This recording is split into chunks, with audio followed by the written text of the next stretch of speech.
Bismillahirrahmanirrahim. In continuation with our talk on Quran, the guidance.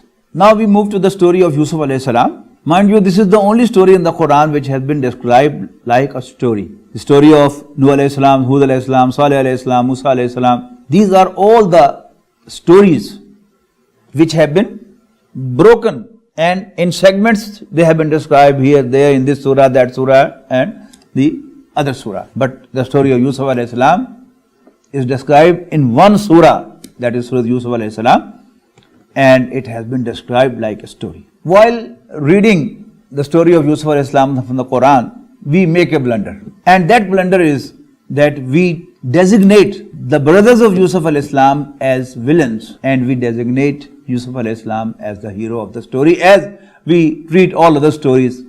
The moment we start watching a movie or a drama, in the beginning we decide, oh, this is the hero and this is the villain. We are all our emotions for hero and all our hatreds is for the villain. It has to be remembered that as Yusuf alayhi salam himself was having the most noble background, family background, so did his brothers have the most noble family background in the history of mankind. All these 12 brothers, Yusuf alayhi salam and his brothers, they were the sons of a prophet, Yaqub alayhi salam. And they were all equally grandson of another prophet, Ishaq alayhi salam. And what to talk of their great grandfather, Ibrahim alayhi salam, that even Lord of heaven and the earth, Allah subhanahu wa ta'ala offers him salute, Salamun ala Ibrahim. So if at all some role is played by the family background, then in this regard they were the best of mankind. So we should not have any hatred for them. Allah Almighty, through their character, wants to teach us something very important. And every time you read the Quran, every time you read the story, you may find new directions. But I am just talking about one, because everyone draws conclusions and draws lessons according to the intellectual level that Allah Almighty has blessed him with. In my very narrow intellect, I find that the first lesson that we get from this story in connection with the stepbrothers is that whenever there is a step brotherhood in a family, brothers of one mother, whenever they will sit together, they would always discuss with each other that dad is more inclined towards them. And when they will sit together, they would definitely express their concern that, oh, what's the problem? Our father doesn't give us importance, but he gives them more importance.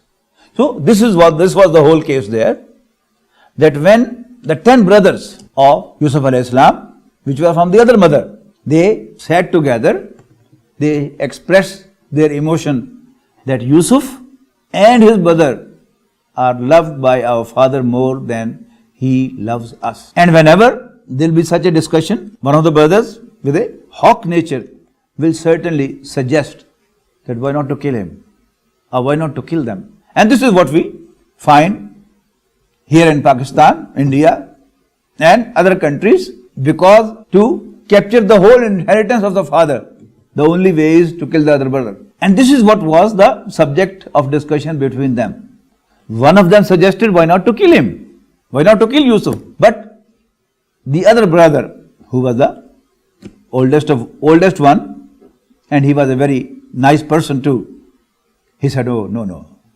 After all, he is our brother. Don't kill him. Just throw him into a deep well. And on that there was an agreement. No, in his mind would be that we'll throw him in a deep well and some caravan passing by that well will take him away and our objectives will be achieved and we will not become the killers, the murderers of our own brother. Then another important thing is, this is the beginning of the story. Towards the end of the story, again there is guidance. You know, we as believers of the Quran, we will believers of Sayyidina Muhammad sallallahu alaihi wasallam, we believe that we must trust Allah, that Allah Ta'ala can do everything and Allah subhanahu wa ta'ala is the one who is running the whole show. Yet, sometimes we stuck and we are mentally away from Allah subhanahu wa ta'ala. Sayyidina Yaqub alayhi salam, father of Yusuf alayhi salam, had no clue whatsoever of Yusuf alayhi salam. Yet he had a hope from Allah, and he said to his sons, Ya bani adhabu wa tahassasu min Yusuf wa akhi. O my sons, go and look for Yusuf and his brother. Wala tayassum min ruhillah, and don't despair of Allah's mercy. Indeed, only the non-believers, they despair Allah's mercy. We are believers, we don't despair Allah's mercy. Then, in between, there's a very important subject. And that important subject has to be understood first, before we look into the story. That is in Surah Al-Imran, ayah 14, Allah Almighty has very clearly announced, زُجِّنَ لِلنَّاسِ حُبُّ الشَّهَوَاتِ مِنَ النِّسَاءِ وَالْبَنِينَ وَالْقَنَاطِيرِ الْمُقَنطَرَةِ من الذهب والفضة والخيل المسومة والأنعام والحرث. Beautified for men are the love of desires that we have from women, sons, treasures of gold and silver, branded horses, and cattle and crops. This is a true picture of man. There are 6 things described in it. Since Allah Almighty has described in that list women at the top, and that can be observed, every man, he should keep his hand on his heart and solemnly say that, isn't it true? The maximum movements of a man, he may be young or old, are woman oriented. Aren't they? Whenever there is a woman in a close contact of man, other than his mahram relatives, mother, daughter, sister, niece, and father's sister or mother's sister, or grandmother or granddaughter, the mahram relations, whom you cannot marry. Whenever there is a woman in his close contact, he will definitely have some persuasion for her. Without any exception. I am very clear about it.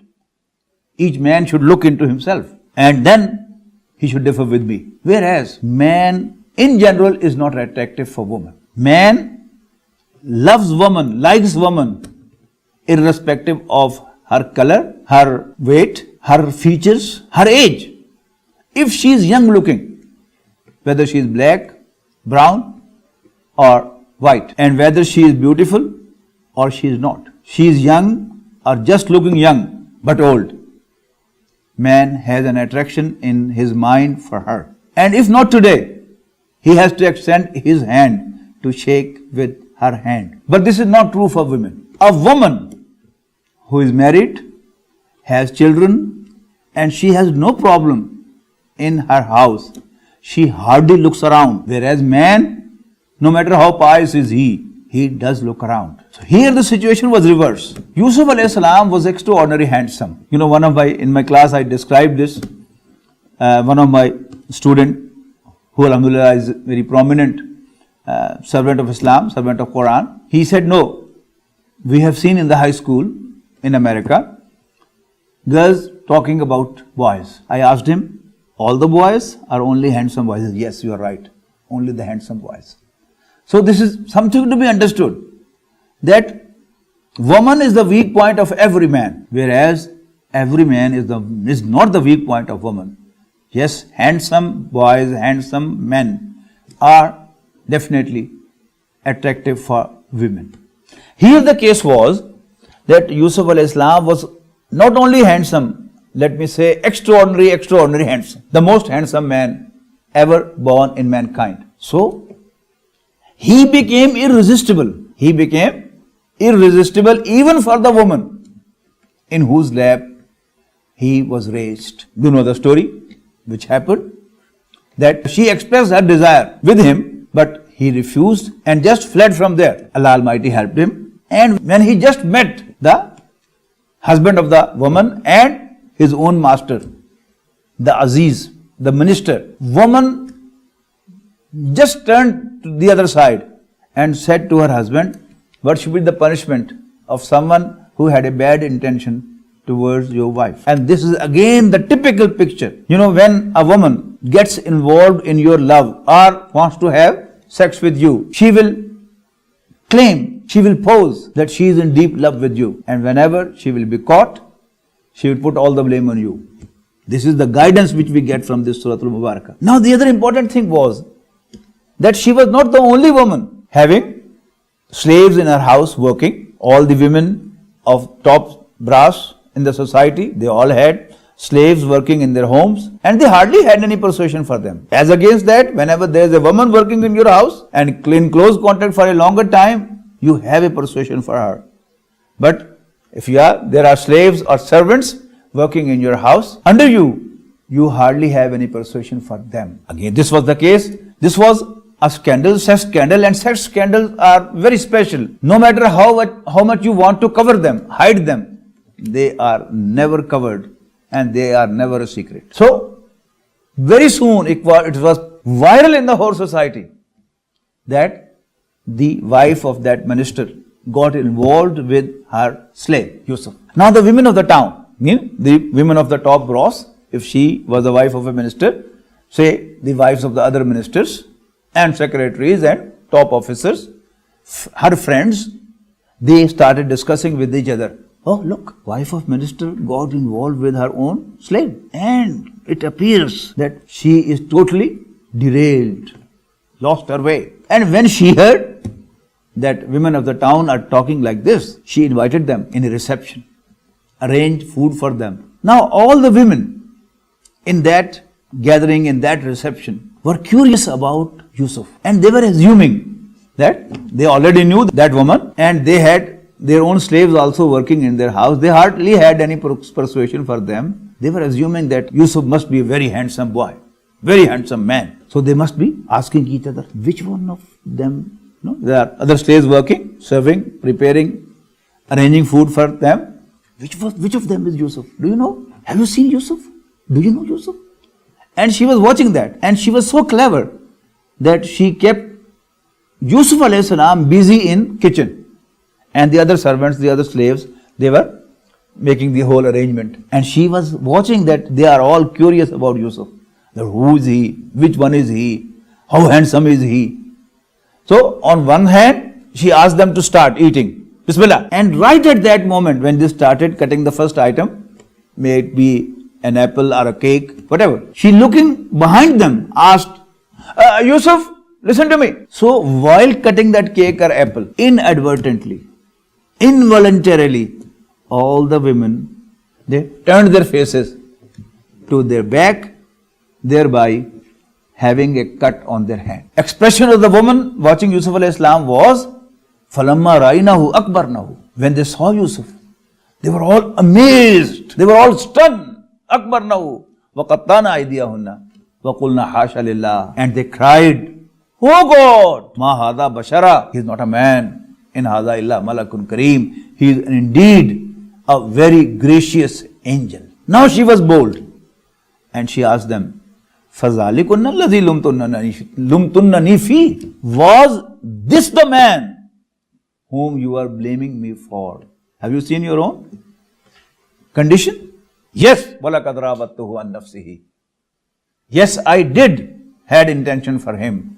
Fastasam, but he hold him strong. Wala illam yaf'al ma amuruhu. And even now, if he doesn't respond to my call, la yusjananna, he'll be locked in the prison. Wala yakuna min as-saghirin, and he will face an insult. Now Yusuf alayhi salam could say, Lady, I have not allowed you to come close to me earlier, and so would I not let you come close to me onwards. But Yusuf alayhi salam didn't say that. What did he say? Rabbi as-sijnu ahabbu ilayya mimma yad'unani ilayhi. My Lord, Allah subhanahu wa ta'ala, as-sijnu ahabbu ilayya. I prefer to be locked in the prison, mimma yad'unani ilayhi, than to what they are asking me to.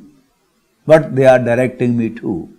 What they are asking me to. So Allah Almighty accepted his supplication and allowed him to be locked for quite a number of years. So Allah subhanahu wa ta'ala actually has asked us, told us, taught us, guided us, directed us through the story of Yusuf alayhi salam that never ever boast that you are very pious man. Look into yourself and be honest and say, yes, it's my weak point. And his dua continues that وَإِلَّا تَصْرِفْ عَنِّي كَيْدَهُنَّ. And if you not turn away from me their trap, أَسْبُ إِلَيْهِنَّ, I'm likely to be inclined to them. وَأَكُمْ مِنَ الْجَاهِلِينَ, and become emotional. And then Yusuf alayhi salam had to remain in prison for quite a number of years. And right in the beginning, when he was locked in prison, there were two servants of the palace. And there was a conspiracy in the palace. And these two servants, one of them was the one who used to serve wine in the court of the king, and the other was the one who used to make bread in the kitchen. Both of them had a dream. They shared their dream with Yusuf alayhi salam and asked him to give them the interpretation of the dreams. Yusuf alayhi salam gave them the exact right interpretation, telling them that one of you would be hanged, crucified, and birds would be picking from his head, and the other would be released and resuming his duty as the one who serves wine in the court.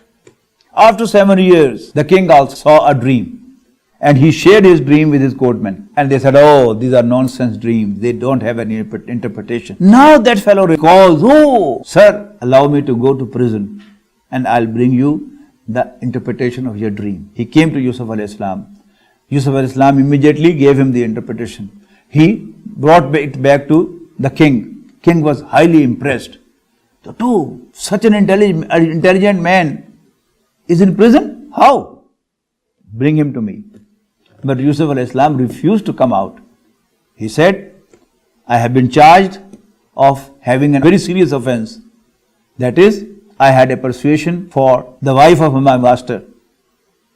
If I was guilty, let me face the punishment. And if I was not, first let it be known to the minister that I had no bad intention with his household. The king reopened the case, and he asked all the women also who cut their hands, and the wife of the minister too, in the court, and asked what was the problem, what happened there when you cut your hands. All the women unanimously said, we have no case against Yusuf. And now she also spoke out that yes, it was me who had a bad intention with him, and he is pious and clean. Now the response of Yusuf alayhi salam was really a guidance for us all men. Wama ubarriu nafsi. From this ayah, the Juz 13 starts, Wama ubarriu nafsi. I don't absolve myself. I even am not above my id, my libidos, my animal desires. Inna nafsala maratum bisu. Indeed, the nafs, the inner self, the libido, asks to do wrong, asks to commit sin, illa ma rahima rabbi, except if Allah, my Lord, is graciously merciful to me, only then I can be away from it. So the whole story is a guidance. But the thing is, we recite the Holy Quran in pursuit of guidance on every page, every now and then, every time we would come across the direction from Allah subhanahu wa ta'ala directly, without anyone else's interpretation and without any subjectivity of someone else. I pray to Allah subhanahu wa ta'ala, He makes me and you all draw guidance from the Quran and make our worldly life Allah's favorite, to win Allah's favor on the day of judgment in the form of forgiveness. Akhiru dawana alhamdulillah rabbil alameen. Assalamu alaikum.